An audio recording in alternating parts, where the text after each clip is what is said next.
Magandang hapon sa inyong lahat. Ito po si Herbert Curia, author-promoter ng Human Rights Promotions. Ang boses ng Human Rights Promotions sa malayang demokrasyang ito kaakibat ang ating pananalig sa ating banal na Panginoon Diyos, banal na Panginoon Kristo, at gabayan ng kaliwanagan ni Banal na Santa Maria mula sa isyong ating nakalap at ibabantay sa mabuting pamamahala, patas na hustisya at karapatang pantao. Ay hindi sa issue ng Philippine Chairmanship, Philippine Chair the 2026 ASEAN o ito yung launch of chairmanship ng ating Pangulo ng ating bansa sa ASEAN 2026.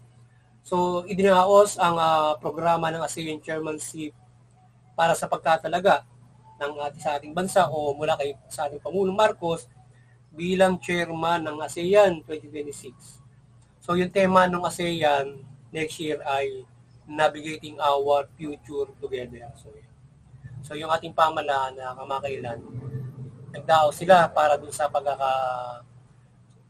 sa chairmanship natin doon sa ASEAN. So, 2026. So, bali yung Pilipinas ang hahawak ngayon o mamumuno, mag-lead doon sa ASEAN for 2026. So, ayon sa ating Pangulong Marcos ay kailangan ng direktang pagkakaisa ng mga ASEAN mula sa security, ekonomiya, sa pamamagitan ng inobasyon at sustainability at itaas ang pamumuhay ng mga tao. So yun. So ito yung ilang mga perspectives ng ating Pangulo sa pagtimon ng ASEAN na pagtuunan niya yung unity, security, yan, peace, kapayapaan, yung ekonomiya na ito ay kanyang paunlarin sa pamamagitan ng innovation, yan, sustainability, yan, itataas niya yung pamumuhay ng mga tao sa ASEAN at particular diyan yung ilang ding mga yung makabago nating teknolohiya na kanya sinusuportahan. So suportado ng ating Pangulong Marcos ang responsible AI, responsible ethical AI at nais niya ang mapag-ibayo ito. So yun, yung ating makabagong technology sa ating pamamaraan ng paggamit ng teknolohiya through AI. So nais niya maging responsible diyan yung ating mga gumagawa ng AI, gumagamit ng AI. So ganyan ang pangunahing perspective ng ating Pangulo kung paano niya pamumunuan, titimunan yung ASEAN. So ngayon yung human rights promotions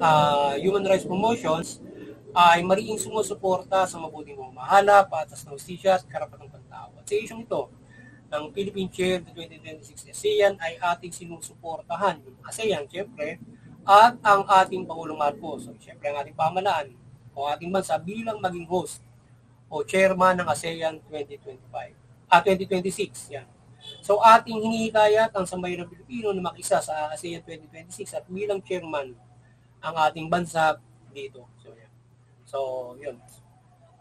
Ating mainting na sinusuportahan at hinihikayat yung taong bayan na suportahan yung ASEAN, yung unity dyan, yung perspective niya.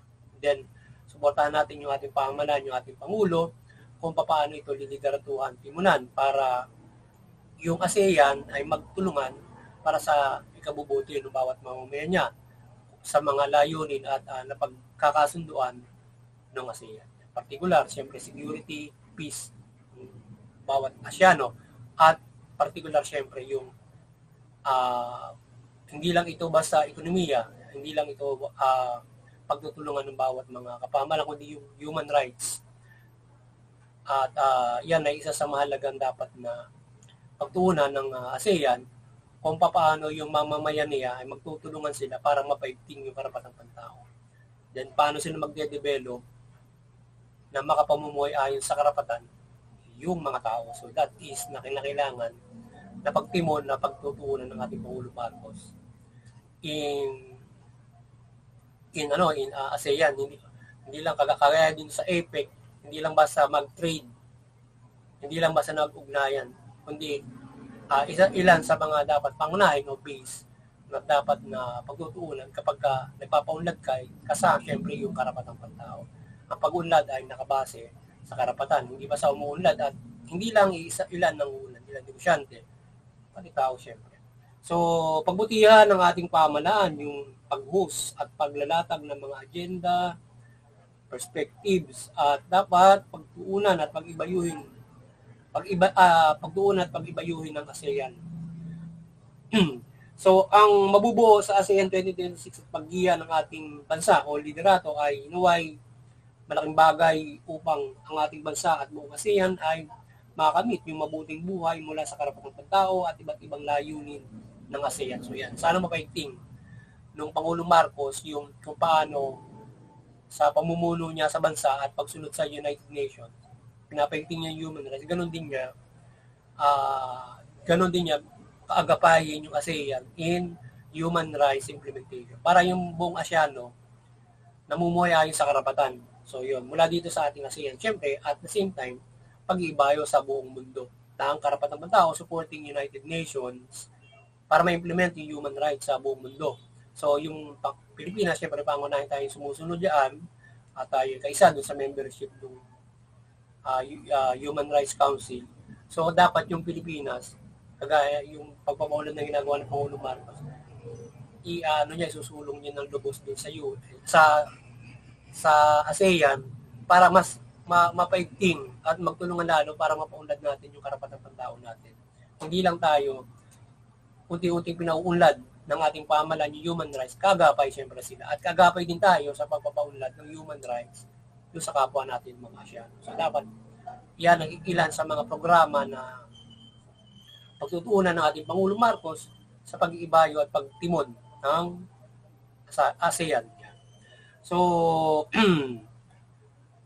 at ang ASEAN ay dapat na sumusuporta sa United Nations Human Rights Implementations. So, ang bawat pamahalaan ng ASEAN ay magkaisa na mapaunlad at mapaigting ang human rights sa bawat ASEAN country. Sa gayon, ay magiging basehan ito sa patas at maunlad na pamumuhay. Hindi lamang sa kunlaran, kundi sa kaayusan at pamamahala na nire-respeto ito. Ang bawat ASEANO ay irespeto ang karapatang pantao sa bawat ASEANong bansa mula sino man ay bumibisita o nagtatrabaho doon o anumang pag-ugnayan sa bawat ASEANO. So yun, kaya napakahalaga na yung human rights ay isulong ng ating Pangulong Marcos sa pagtimon ng ASEAN para yung bawat mga bansa ay na-encourage na sila ay rumerespeto sa karapatang pantao, napapaigting, at yung mamamayan na rin na mamuhay ayon sa karapatan. So yun ang pinakamaganda ron. Kung paano nagpapaunlad yung bansa, basically yung human rights na ibigay. So, maunlad yung bansa mo, pero pag tinignan mo yung human rights, hindi malamang makapamuhay ayon sa karapatan yung mga tao. Sino yung sinasabing umuunlad kapag nagsasabi ng kaunlaran, di ba? Maunlad yung bansa pero sinasabi malakas yung per capita, ganun. Pero yung yaman ay nandoon sa iilan. Pag tinignan mo yung karapatan ng mamamaya mo, hindi sila nang bumuhay ayon sa karapatan. So nasaan yung yaman na sinasabing pag-unlad? Nasa iilang tao na sinasabing umuunlad. So yun ang mabigat doon kapag hindi pinagtutuunan, isinusulong yung karapatang pantao. Which is, dapat, kung uunlad ka, everybody lives according to right. So, ganun dapat yung kaunlaran na tinatamasa ng isang bansa. Hindi mo masasabi, maunlad yung bansa mo, pero makikita mo, kapag tinignan mo yung karapatang ng tao, hindi na mumuhay doon yung ibang mga tao. Sa ilang tao lang napupunta yung yaman noong bansa o yung kaunlaran. So, yun ang inequality na sinasabi na how could na umunlad yung bansa mo pero yung iba hindi makapamuhay man lamang sa karapatang ng tao. Simple as that. Walang bahay, walang lupa, walang matinong trabaho. Diba? So, kaya yung tao dapat gano'n. May bahay, lupa, matinong trabaho. Yung mga tao na mga sinasabing nasa sektor ng vulnerable na hindi na makapagtrabaho, at least kaya nila pamuhay ng karapatang ng tao yun dahil doon sa kanilang mga kalagayan, kagaya ng mga nasa ano ang tawag doon, yung mga may mga kapansanan ng mga tao na hindi nakakapagtrabaho, yung iba nga nabibigyan pa ng pwede makapagtrabaho. So, kahit pa paano, yung ating masa kung maunlad dyan, kahit yung ganong klase ng mga katatayuan sa buhay, mamumuhay ayon sa karapatan yun. Kayang ibigay ng ating pamahalaan yun. Sapagkat maunlad yung bansa natin. Pero pag sinuri mo yung kaunlaran, halimbawa, bawat mga bansang Asyano, kung nakalamak, titingnan mo muna yung karapatang pantao, yung pamumuhay mula sa root level. Kapag hindi namuhay na ganun, hindi yung kaunlaran na tinatamasan ng bansang yun, napupunta doon sa iilan na tinatala na kapag sinusuri nila mataas yung production o yung economic race ng bansa, pero sa ilang tao lang yun, hindi doon sa pangkalahatan. So yun ang hindi maganda roon. Kaya kinakailangan isusulong yung karapatang pantao para yung kaunlaran dala-dala lahat yun. Siyempre lahat naman na gagawa. So yung mga gawa talo palagi o yung nasa mababang sektor na hindi lang magagawa kung ikaw ay maliit ng negosyo ay hindi ka nakapumumayan sa karapatan at hindi ka nakapagpapaulad ng ganoon. Kaya yan.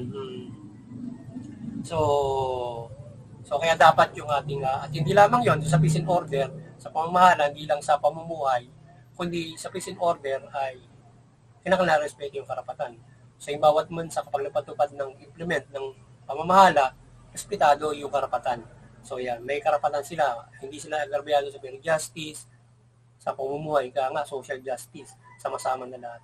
So kaya may team na dapat yung ating Pangulo Marcos sa pag-chair ng ASEAN, yung human rights, talagang dapat ay kanyang isusulong yan.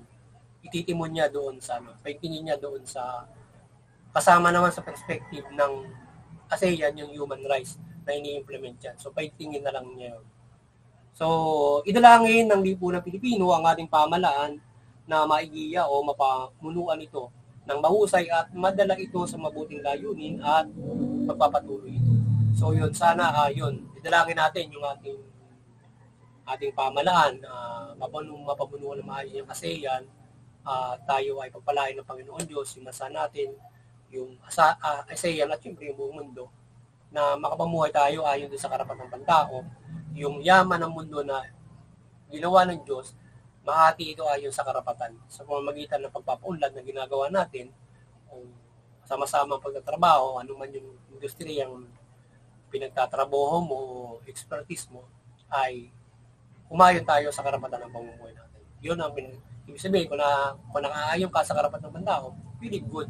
Standard kasi yun eh. So, ganun ka mamumuhay. So, yun yung pinakang-basic mo ron. Standard ka. Halimbawa, ano ba yung standard? Kung susukati mo ang standard life, kung ekonomiya ang pag-uusapan sa human rights, yung basic salary mo ron, dapat aabutin ka ng mga 40 mil. Para yun ang basic.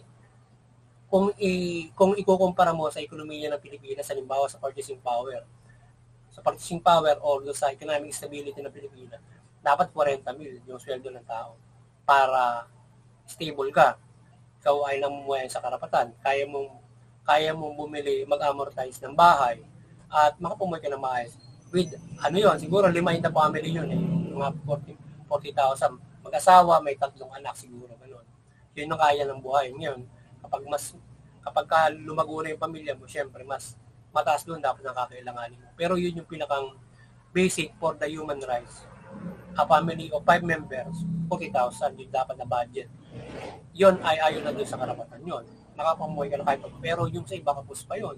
Dahil nga sa yung gastos. Pero kung susukatin, yun yung pinakang basic na dapat na pamumuhay ng mga tao na nandun sa bulsa mo buwan-buwan na kinakailangan magagasta mo. Makapamumuhay ka na maayos doon.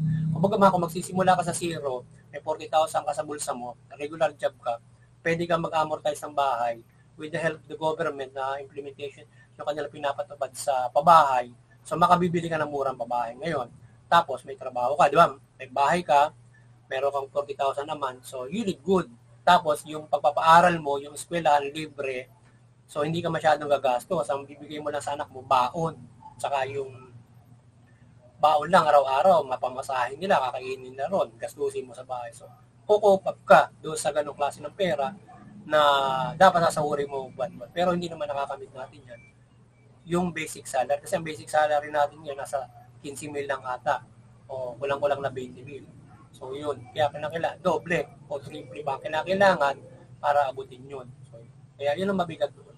So, ngayon, kung susulong at pagtutunan yan, tutulungan yung Asyano with the United Nations, makakamit natin yun. Yung ang Sustainable Growth 2030, yun yung layunin no, makapumuhay sa karapatan yung mga tao. And sa karapatan ng tao na yan, yung basic standard para sa, halimbawa, kung ekonomiya pag-uusapan yung pamumuhay, yun yung dapat na kung susukatin mo sa sweldo. Dapat ganun yung nasa sa bulsa mo kung mag-i-start to zero pa para bumili. Kasi kung yung iba kasi meron ng mga bahay lupa, kung 40,000, kahit pa paano hindi ka na mag-a-amortize. Yung 40,000 mo, ibubuhos mo doon sa pang-araw-araw pamumuhay, mga gastusin mo doon sa sa anak mo. Pero kasi kung may upahan ka pang bahay, medyo nakakabawas din yun. Pero kung sa zero ka magsisimula, kaya makaka-cope up ka sa 40,000 kasi kaya mo i-amortize yung 10 milos, 5,000 sa tulong ng gobyerno sa pabahay doon. May simula ka na agad doon. Diba? Alam ba, 5,000 amortization mo. May pabahay yung gobyerno. Di may 35,000 ka. Yun ang gagawin sa mo buwan para sa pamilya mo, pamasahe mo, pagtrabaho, gastusin ng anak mo. Lahat-lahat na. Diba? Kukumpap ka ron. Pero kung halimbawa may bahay lupa ka na, so buo-buo yung 40,000 gastusin mo buwan-buwan. Diba? So, kaya dapat, yun yung pinaka-basic sa human rights. So, kaya kailangan makamit natin yun. Really good, pagka ganun. Basically. At pwedeng mas mataas pa ron kung maganda yung produksyon ng bansa. Diba? Katulad ng ibang mga bansa mauunlad. Ang kanilang monthly nila na nagiging budget, na kinikita na mas mataas pa sa 40,000. Yung ibang mga bansa. Diba? Eh tayo kasi hindi natin nakakukupap yun. Ganun. Kaya yan. Kaya dapat sana, idalangin natin pagpala sa atin ng Panginoon. Kasi yun yung nagiging inog ng ekonomiya eh. Hindi naman marami yung pera kasi kaya ganun kalaki yung pera dahil sa yung pag-inog ng ekonomiya. Kung tutuusin nga, kahit piso lang yung pera mo, kung kaya mo lang bumili ng marami, di ba? Ganun na kasimple yun. So, ang kapayapaan ay mapairan ng mga Asyano sa ASEAN sa mundo at makapumuhay tayong ligtas, anumang kaguluhan at karahasan yan. Kaya yung sinusunod ng Pangulo Marcos, kapayapaan dapat yun sa ating bansa, sa buong mundo. Mula dito sa ASEAN, yung kapayapaan para ligtas tayo sa anumang uri ng kaguluhan, karahasan na maaaring idulot ng kawalan ng kapayapaan. Yan, di ba? So, digmaan, kung anong mga kaguluhan na yan. So, kaya, yan.